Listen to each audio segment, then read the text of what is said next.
I appreciate that there's so many headlines coming at us every day. Seemingly, it's hard to keep track of all the news. This weekend, many may have been focused on the holiday or the beach.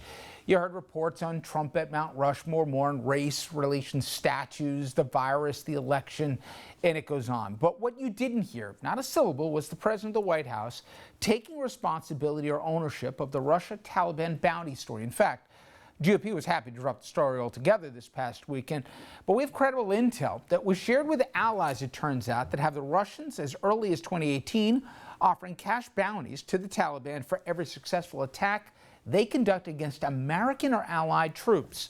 It may have contributed to deadly attacks on Americans in the spring of 19 and into this year. The president saying nothing about the story this weekend. Previously, Trump had called the story made up and a hoax, but that is in sharp contrast to what people with experience in the intelligence community are saying. Among them, former national security advisor, who's among those on the short list for Biden's number 2, Susan Rice. This is really extraordinary. We have a president who is doing our arch adversaries' bidding, it would seem, and he's surrounded by sycophants and weaklings who aren't doing their jobs, who don't have the confidence in themselves and in the mission that they're there to carry out, to bring the president the tough messages he needs to hear. For more, let's bring in our guests. And I can't think of anybody better equipped to talk about Russia, its role and its ambitions, and how intelligence is supposed to work. John Sipher. John spent 28 years with the CIA. He was former deputy chief of the Russian operations at the CIA. Obviously, he knows how intelligence, like the bounty story, would be shared with the commander-in-chief and when it wouldn't be.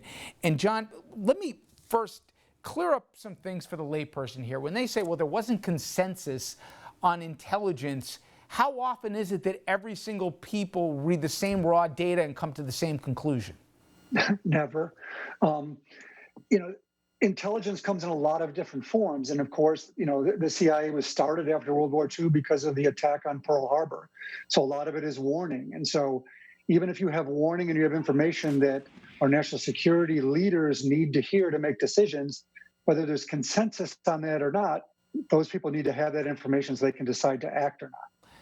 I remember, John, talking to a lot of the folks that were part of the 9/11 Commission. And one of the things they took away from it was we have to have a system where we don't have stovepiping anymore, that the different fiefdoms hold on to their own intelligence. Unrelated to this, but in the same way, isn't this exactly the kind of thing this was supposed to prevent? That if one arm of intelligence found something to be credible and a threat to national security and somebody else didn't, it would still move up the food chain so that nobody later on could say, no one told me, I didn't know? This made it into the presidential daily briefing. Clearly, people thought this was credible enough to at least be considered. Yeah, and long before it made its way to the presidential daily briefing, this would have been known to the intelligence chiefs, the ambassador, the military folks in Afghanistan. It would have gone to the national security advisor, the secretary of state, and people in the defense establishment. Everyone would have been looking and talking about this information, how to respond to it, and asking questions to query the intelligence to find more answers. And so by the time something makes it to the president's daily brief, this is only the top issues that they believe the president needs to see to do his job. And yes, after 9/11, we created what's called the Directorate of National Intelligence that pulls together all of our 16 intelligence agencies to make sure that they're both coordinated and well-funded. And so in this case, what you're hearing about, there might be disagreements in the intelligence community, essentially that's an after-the-fact excuse to try to make up for the fact that the president didn't bother to either learn this information or do anything about it.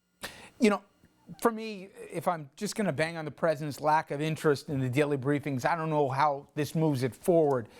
Take him out of it for a minute and forget that it's dereliction of duty, that you don't even bother to pay attention or to read the briefing. There were so many other people that you just mentioned, John, that were in the food chain. Why wasn't somebody banging on the table to say, wait a minute, our guys here could be being picked off by the Taliban, being funded by the Russians, and here we're talking about trying to get them into the G7, or we're freeing Taliban prisoners who might have even been responsible for attacks on soldiers. Why wasn't somebody else, forget about irate, but even threatening to hand in their resignation if this wasn't, taken seriously and at least not rewarding some of the bad actors allegedly involved in this story? Richard, I think you've hit on something very key here is, and I'm sorry to bring Trump back into it, but I think this is very unusual. With a normal presidency in a normal situation, this information would have found its way to the presidency and the president very quickly.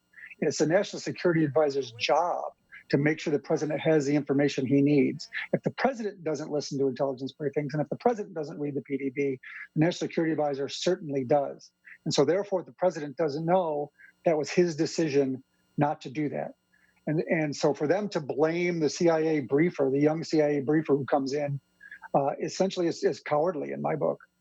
And John, you get to my next point, which is, again, there is sometimes we'll spend a lot of our energy on some of the mundane or the inane politics, but I heard the words of that parent who are wondering right now when they lost their kid in Afghanistan, serving our country, if somehow his death had a direct through line to a Russian basically blood money here to go pay a terrorist organization for all intents and purposes, and they don't know their own government cared enough to do something about it, forgetting even to avenge him, to at least ahead of time take dramatic action to tell either the Russians to cool it or the Taliban to say none of your prisoners are going out the door.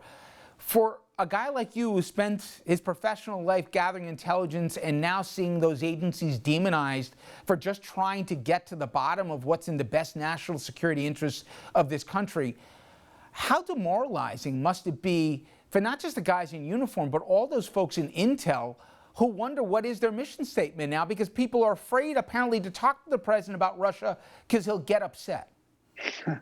Well, the United States has probably the largest and most effective intelligence community in the world. There's people deployed around the world, working late hours, often in dangerous places to do this kind of work. And they're doing it because they believe it's important and that it can save American lives ultimately. It's one thing for the top to take the information, make hard policy decisions by taking all factors into account, and maybe make a decision that you or I might not agree with. That's one thing. But where all these people are putting things together in good faith and trying to get it to the president so that the president can take a decision, and for that person to say it's a hoax on one hand, and on the other hand to say they didn't see it. I don't know how it can be a hoax and I didn't see it. Yes, it's very demoralizing. And it's also demoralizing because there's been a pattern. At the end of the day, John, do you think the truth is going to come out with this story? I mean, given the stakes here, ongoing stakes, I should add, but nonetheless, there might be American blood that was spilled, and I'm going to reiterate it again. The Russians paying the Taliban to kill our and allied soldiers. Will this, at the end of the day, the real story get out, you think? Yes, I do think the real story will get out. As people look into this, and if there's a new administration, certainly. And to remember with the Russians here, I'm not really surprised by this. Lenin said, when you have a bayonet, you push it in, and as long as there's mush, you keep pushing. And if you hit steel, withdraw quickly. And what's happened is, over the last several years, Putin has continued to meet mush, and therefore everything he does, mess with our electoral system, murder people throughout Europe, go after American interests in Afghanistan and Syria and in Ukraine. Every time he's pushed, there's been mush, and we've never pushed back. And so to me, this is just sort of the next step in things. Hey, if we're not going to push back, maybe it's okay. And therefore, he keeps moving forward. And this is very simple. He could have said, yes, we'll take this seriously. And if we believe there's threats, we'll take care of our troops. But he hasn't even bothered to do that.